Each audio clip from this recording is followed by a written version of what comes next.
ऐसे महान कानूनी दस्तावेज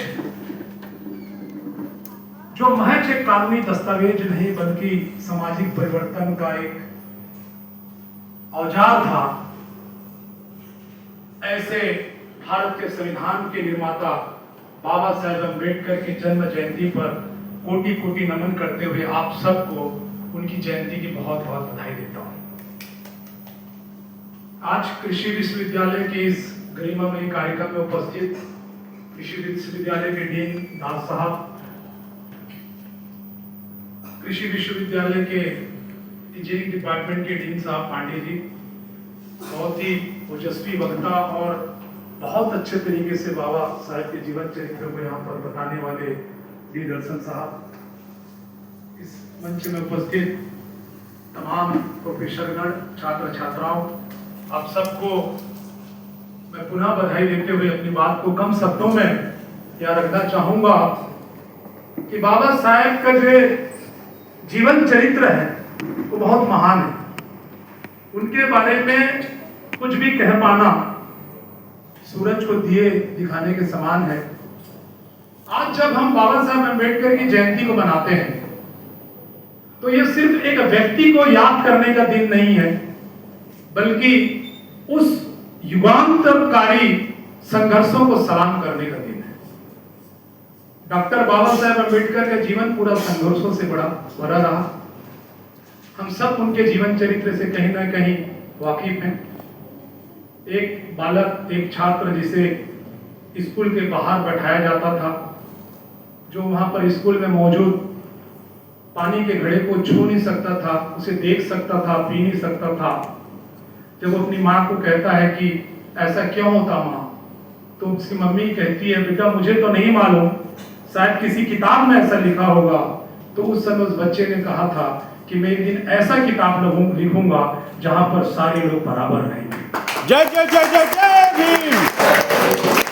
ऐसे सामाजिक आंदोलन के महानायक बाबा साहेब अम्बेडकर, जिनका जीवन चरित्र इतना बड़ा है कि आप कहीं से भी शुरुआत करेंगे तो कभी समाप्त नहीं हो सकता। दलित पिछड़ों की बात हो, आदिवासियों की बात हो, मजदूरों की बात हो, किसानों की बात हो, उन्होंने क्या नहीं किया, इस देश को क्या नहीं किया। डॉक्टर बाबा अम्बेडकर ने पूरे जीवन भर जातिवाद के दंश को सहते रहे, छुआछूत, भेदभाव। 1925 में जब वहां से पढ़ करके आते हैं, विदेशों से 32 डिग्रियां लेके आते हैं, 4 PhD करके आते हैं, उसके बाद में उनके साथ छुआछूत किया जाता है।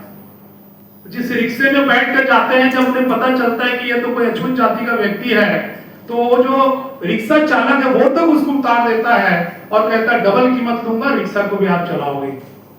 तो ऐसे जातिवाद को दंश सहने के बाद भी बाबा साहेब कभी हारे नहीं। बाबा साहेब ने जीवन भर संघर्ष किया। वो परिवार सुधारक नहीं थे, वो समाज सुधारक थे।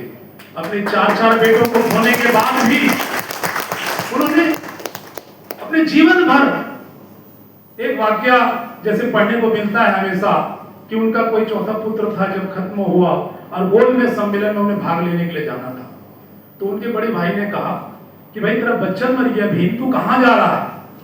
तो उन्होंने कहा भैया मुझे वहां जाना पड़ेगा, आज तो मेरे एक बच्चे यहाँ खत्म हुआ है, अगर मैं वहां नहीं पहुंच सका तो मेरे करोड़ों बच्चों का भविष्य बर्बाद हो जाएगा।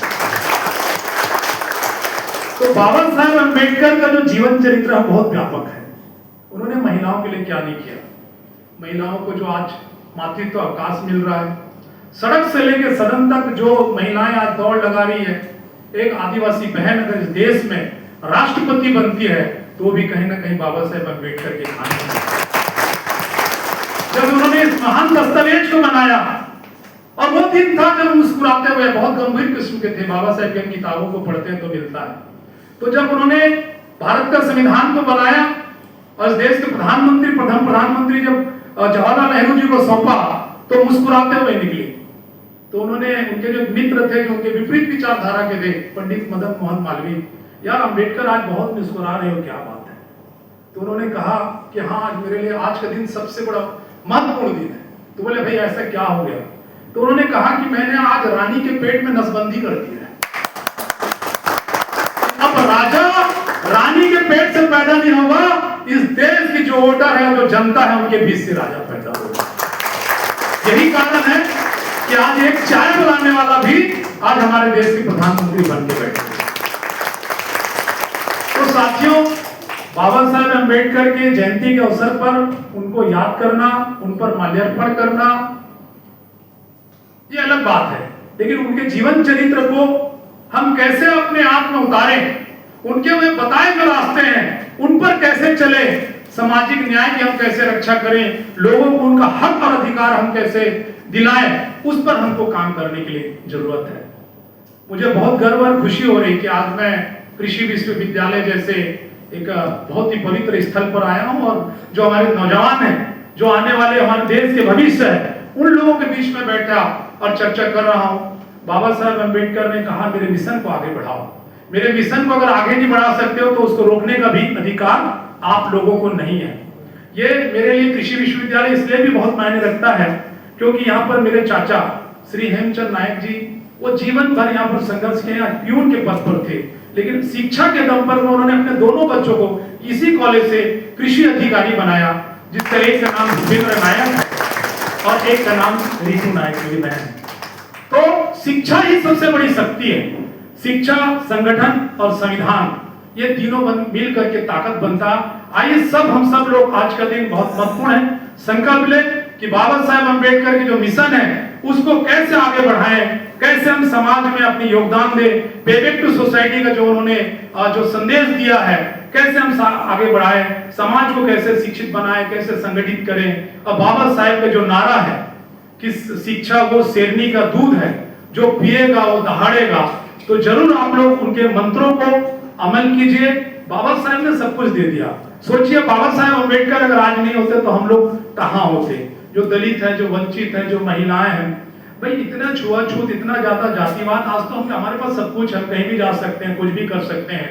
तो जाते जाते मैं अपनी बातों को यहाँ पर विराम देने से पहले 2 लाइन और कहूंगा कि हम वो दिए नहीं जो हवाओं से बुझा करते हैं, अब हम वो दिए नहीं रहे जो हवाओं से बुझा करते हैं, हमने तो जलने का हुनर ही तूफानों से सीखा।